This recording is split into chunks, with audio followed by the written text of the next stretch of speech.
Well, this ended up being 3 parts because I haven't been able to edit any of my videos, and any decisions I make here are my own decisions. That's what I was talking about in the last video. This is part 3 of like kind of preparing for election day.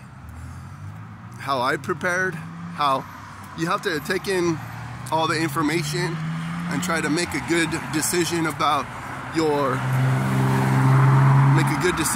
what you're trying to understand, what you're trying to have in place.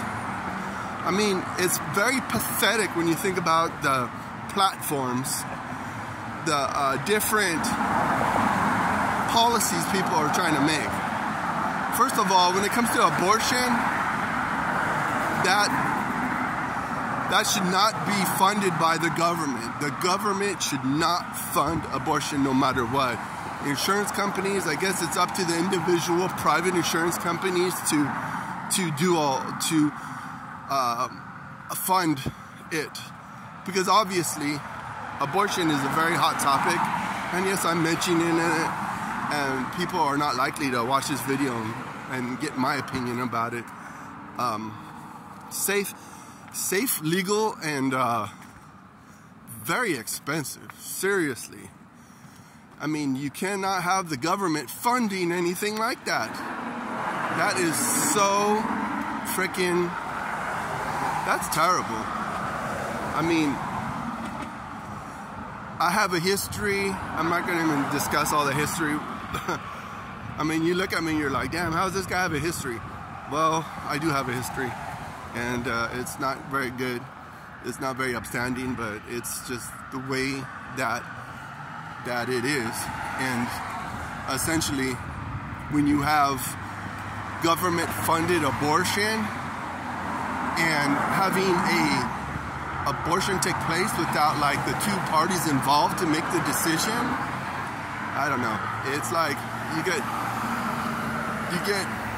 adults that want to fornicate, that want to commit adultery and all that stuff, and that is supposed to be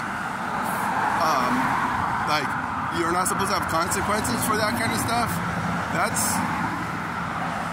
sad, and that's something that we need to really.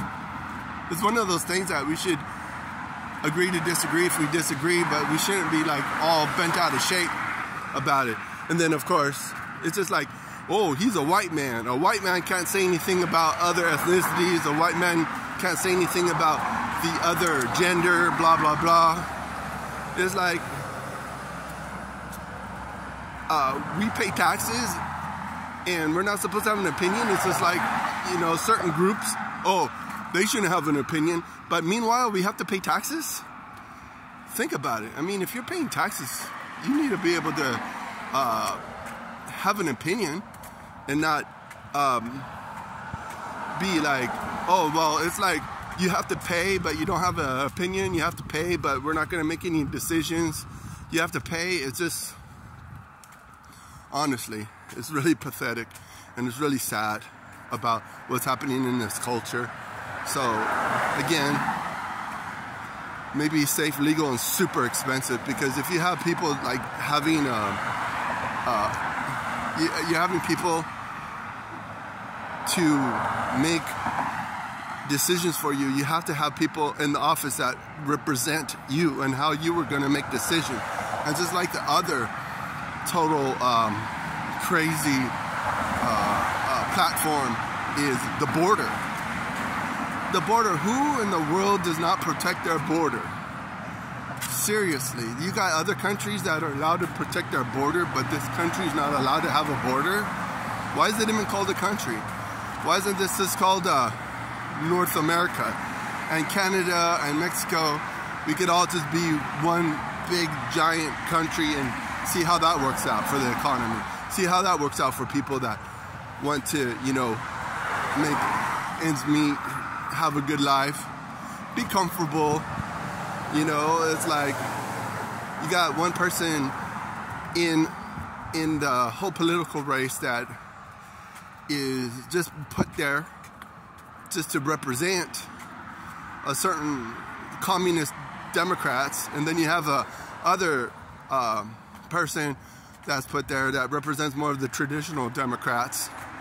It's a lot to take in these days, and I hope that people just kind of understand what this system is and how this system is put together, because we need to be able to engage each other and listen, and whenever you have to, have a very thought out response, a reasonable response, a response that's going to be helpful for the whole system. Because like, I have friends and family that are affected by the immigration system, and if you like work real hard all your life to become a citizen, and other people don't really work hard, they just kind of work hard to get here, but when they get here they don't have to do any more work, they don't have to put in any more work. How's that you know, going? And then I think the other platform that I think needs to be addressed in a very meaningful, good way is the whole idea of cost of living.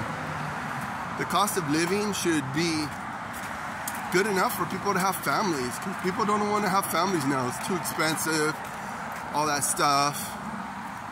It's the risk and the rewards.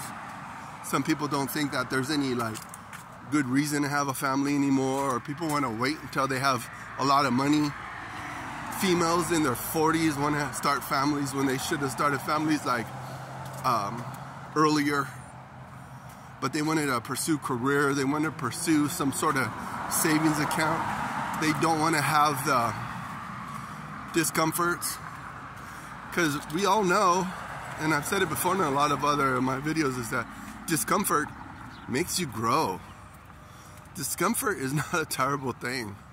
Discomfort sucks. No one wants to be uncomfortable, but at the end of the day, how do you get better? Do you want to be better?